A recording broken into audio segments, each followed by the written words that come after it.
La gale est une maladie très contagieuse provoquée par un parasite invisible à l'œil nu, le sarcopte. Cet acarien est une sorte de mite vraiment microscopique qui creuse de petits tunnels sous la peau pour y pondre ses œufs. Et c'est ce qui provoque les lésions et les démangeaisons de la peau caractéristiques de la gale. Cette pathologie provoque donc des lésions cutanées pas toujours faciles à reconnaître, accompagnées de violentes démangeaisons qui s'aggravent au cours de la nuit.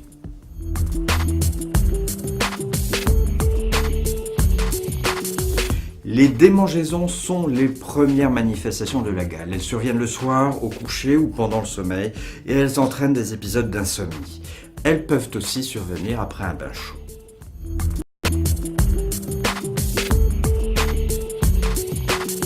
Les lésions qui peuvent revêtir l'aspect d'un érythème, de papules ou de vésicules qui se situent sur les coudes, l'abdomen, la tête, la paume des mains ou la plante des pieds peuvent être liées à une gale. Il y a également les fameux sillons caractéristiques de la gale, mais pas toujours faciles à trouver. Ce sont de petites lignes sinueuses, plus ou moins sombres, de quelques millimètres de long, situées entre les doigts, sur les poignets ou sous la plante des pieds, chez le nourrisson en tout cas.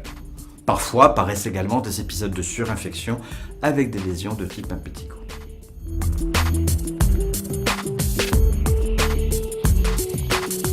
Le diagnostic de la gale est souvent difficile à effectuer. Les lésions spécifiques de la gale qui accompagnent le prurite ou démangeaisons et les sillons ou les vésicules ne sont pas toujours retrouvés. Il est parfois nécessaire d'effectuer un traitement d'épreuve afin d'assurer le diagnostic.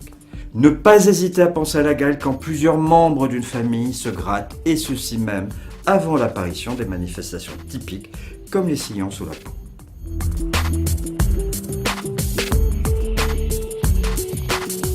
La transmission s'effectue par contact physique direct.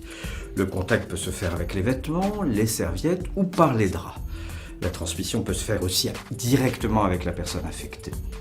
Les sujets infestés sont contagieux en période d'incubation. L'incubation est assez longue, 1, 2, 3 semaines environ, phase pendant laquelle les parasites se multiplient sans entraîner de manifestations.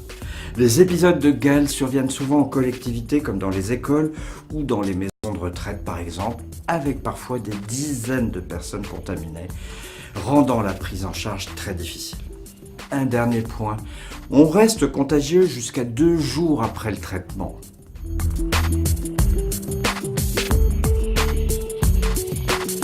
La transmission de la gale nécessite des contacts intimes et la gale est ainsi considérée comme une IST, une infection sexuellement transmissible.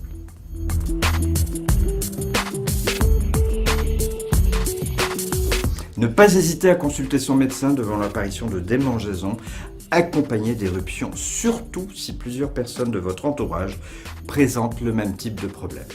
Et rassurons-nous, même si elle est très contagieuse, la gale n'est pas une maladie sévère. Pourtant, elle est encore trop souvent mal vécue et ressentie à tort comme une maladie honteuse.